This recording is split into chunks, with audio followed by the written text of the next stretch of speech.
welcome to the PI show. My name's Harry Nowicki. I'm a personal injury lawyer. I'm here together with Tony, colleague who's a personal injury lawyer. Good evening. And tonight we're just talking about a couple of big cases. One was in Victoria recently, and the other case is the David Jones case, which is in the second segment. Yes. But Tony, the first item we should talk about is what is in the news. Harry, what's been in the news is this ongoing saga about bars and clubs and violence and all sorts of things. And my biggest thing's to try and get glass out of these bars and clubs. And it's an uphill battle, Tony. Nah, look, unless you pass a law, the clubs won't do it. Well, they're currently looking at strengthening the laws and changing the laws to try and protect ambulance officers and bouncers and shatterproof glasses, and also looking at things like how do you get people out of these venues. You need proper public transport and all sorts of things. But yeah, look, that's another issue. But if at the footy they can drink out of plastic cups, and all other venues like the Grand Prix and things like that, I can't see why they can't introduce plastic cups and plastic jugs in the bars. So it's very topical, and I think we should just keep at it, Harry, because there's a campaign about, and you know, you probably get a lot of inquiries about. I do, yeah. It's sad. Fights and assaults in clubs. You do. And what's your advice? Well, my advice is go and see a lawyer, because in a lot of cases you can sue,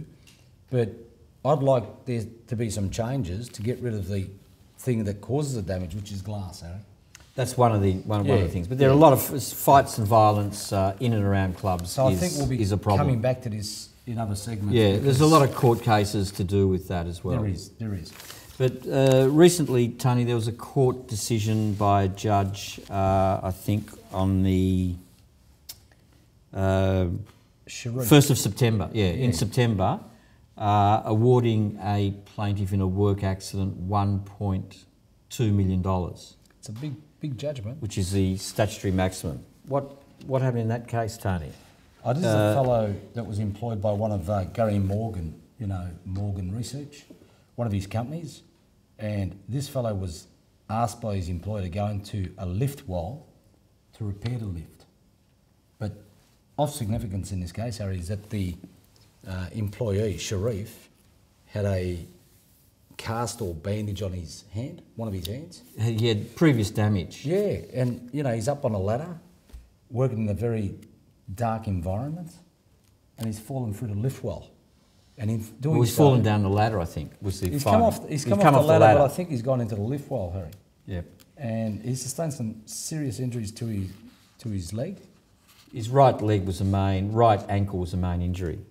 And there's talk of him maybe getting it amputated in the future, so it's very substantial injuries. But what's interesting in this case is that what was pleaded by the plaintiff and what the judge found were exactly the same thing, Harry. One and the same thing, because he's alleged certain things and the judge has found for him based on something else. Well, look, the defendants said that the accident didn't happen the way the plaintiff had pleaded the accident. The plaintiff said that a lift hit his head and that caused him to fall down a ladder and injure his leg. And ultimately the judge found that the lift didn't come down and hit him in the head. So he didn't accept his version, Harry? He didn't accept his version. He explained, the judge explained how the version arose, because it was a serious injury. He went to hospital and there were some sort of issues about reporting the incident. His wife filled in the claim form. The accountant for the company came and spoke to him a few days later. And he's given different versions to doctors. So it's not unusual about, trying to work out what really happened. But it was pleaded in a particular way, and the judge found it didn't quite happen the way the plaintiff said it did. And there was no direct witness. There was sort of only circumstantial evidence about what happened.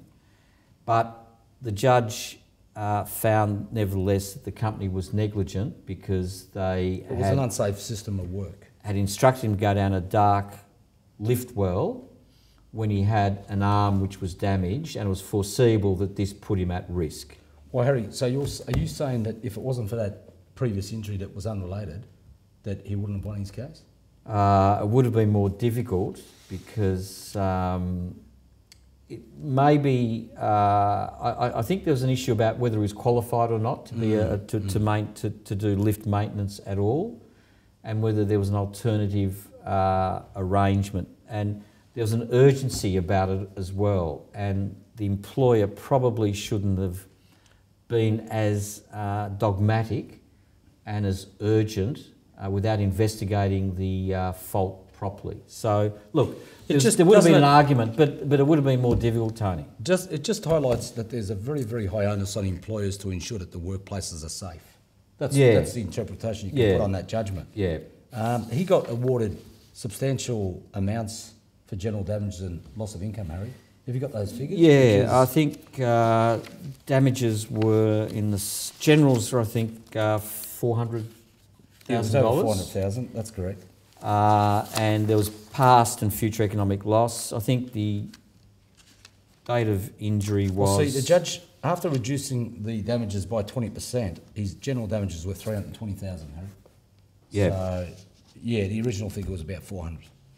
But Tony, the incident was in 2002, the judgment was in 2010, so it's 8 years from the date, from date of injury to date of judgment. And I think, in fairness, I think the injury wasn't stable for a long time, and it still probably isn't stable. So I think there was an explanation for some delay. But he got a very, very large amount for loss of income, Harry, and that's because... Well, how old? 41-year-old? He was a high earner. And he was an electrician, qualified electrician, so he was earning a lot of money. And the judge found his net loss was just over $2,000 a week. But you've still got to apply a 6% discount, and you've still got to reduce it by 15% for the vicissitudes of life. And in his case, I think he reduced it by more than that. No, 40. He gave him a capacity of partial capacity of 40%. Yes. Was what he said he'd lost in earnings. Okay, but that figure came to 940,000, and in addition to that, there's other bits and pieces which brought the judgment over 1.2 million, and the judge had to reduce it back to the thresholds. The upper limit. Yeah, the upper limit's about 1.2. So there was a jury involved. It was discharged. And the judge alone. The judge heard it. He had 7 children at the date of trial. He's now up to 8 children. He was a member of the Exclusive Brethren.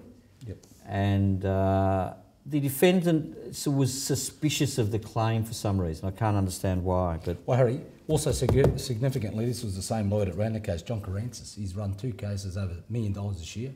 Yeah. Not too many lawyers in Victoria have ever done that before. Look, viewers, we've got to go to a sponsors break, so please don't go away. After the break, we'll be coming back to do the David Jones case with Kath Karadimas. So stay tuned, don't go away. Thank you. Thanks.